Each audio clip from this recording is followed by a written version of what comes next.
My name is Christopher Marriott. I'm a chartered surveyor. I live at Chipping Norton. I would like to take part in this project because, to my mind, it's a terribly overused word, but to my mind, my father really was a hero. He won the George Medal, and actually when he was killed, he was helping one of his soldiers. Yeah, I mean, he joined up right at the beginning of the war. He won his George Medal in 1942 in Anglesey. He was killed on the 10th of June, 4 days after D-Day.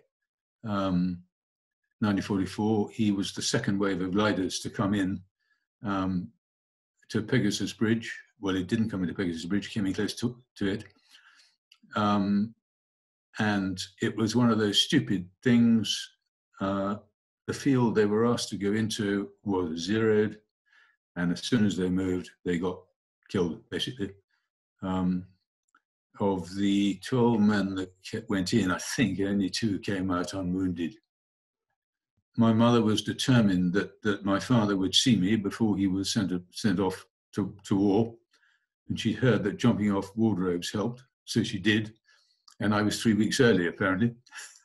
I was born on April the 5th, he was killed on 10th of June, yes, so they took off from Dorset, Hampshire, he took off on the morning of the 6th of June. Pegasus Bridge was the first part of France to be liberated. The coup de main party was commanded by a man called John Howard, who I got to know quite well, actually. They put the gliders, Horsa gliders, unpowered, each with 28 people in them. The nearest glider stopped 70 yards from the bridge.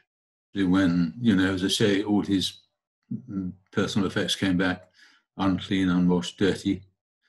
And she got a little note from the War Office. I haven't got it here, I'm afraid, saying, your husband's being killed, here's 4 and 6 a week, widow's benefit.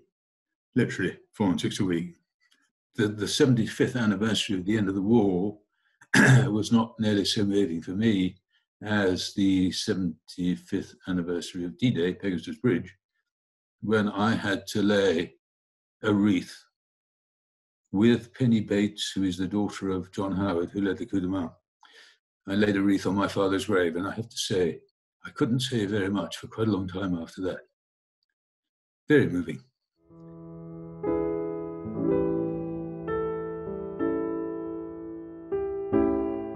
My name's Richard Pinches. I am a Desert Rat reenactor and living historian. Now, I do this because my father was a desert rat, which meant that he was a British soldier fighting in North Africa, fighting against the Axis forces, which were the Italians and the Germans. My father died in 2015. I got into this bizarrely because I just had a compulsion to buy a uniform that he would have worn, which is basically exactly what I'm wearing here. And I went to a World War II show in Leicester, and I was dressed up like this, and I was just really smitten by the enthusiasm and the passion that I got, and the encouragement from the other reenactors. My father joined up in 1940, and he did his basic training in England, and then he left for a ship from Scotland to go to Burma.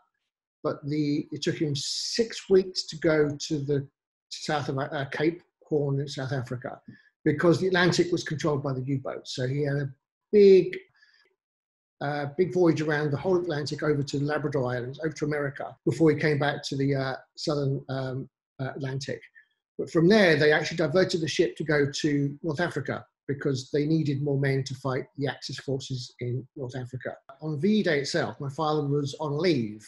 So he left Germany and he came back to England, and he was on a train journey. Well, I think the train journey might have been back to London. And as he got off the platform, everybody was shouting and holding newspapers up. It's over, it's over, it's finished, it's over. So he had his leave in UK, and he wasn't actually there for V-Day in Europe, but obviously he had the local celebrations. He lived in Marlow-on-Thames, so there was lots of celebrations there. Obviously, he had a wife and a newborn son as well to spend some time with. I mean, compared to the lockdown we have now, I mean, we still have it easy. I mean, we're on a computer now, we've got internet, we can access the whole world very quickly. If you've got friends and relations that aren't around the corner, we can FaceTime them, Skype them, Zoom them. They're just literally a couple of keyboard clicks away. But in the war, it was very difficult. Communications were slow.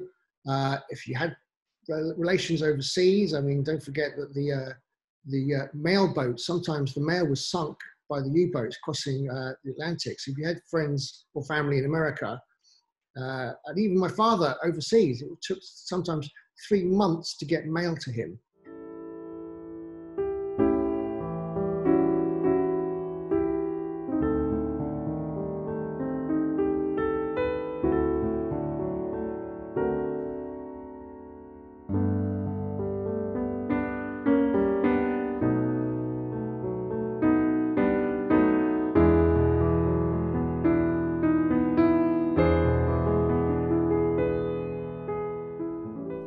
Hello, my name's Councillor Craig Simmons, Lord Mayor of Oxford.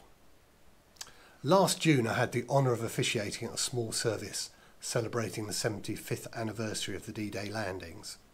As many will know, the Oxfordshire and Buckinghamshire Light Infantry played a key role in what was considered to have been the turning point in World War II. Earlier this year I spoke at Holocaust Memorial Day service, marking the 75th anniversary of the release of prisoners from the Auschwitz concentration camp. To now take part in the 75th anniversary of VE Day feels like a natural progression in honouring those who gave so much to ensure we can live in freedom today.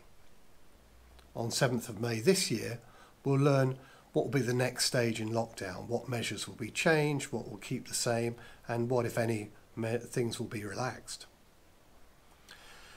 But just as VE Day 1945 wasn't the end of World War II, 7th of May this year won't really be the end of our fight against coronavirus. But hopefully, as in 1945, it will be the beginning of the end, and we'll start to see slow return to normality.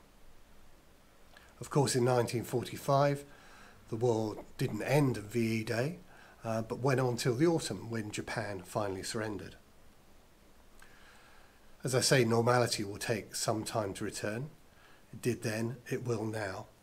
But in both instances, it was the spirit of the British people that shone through that really made the difference and proved that by how working together we can achieve so much. So my final message is to you: stay safe, protect the NHS, let's save lives. Thank you.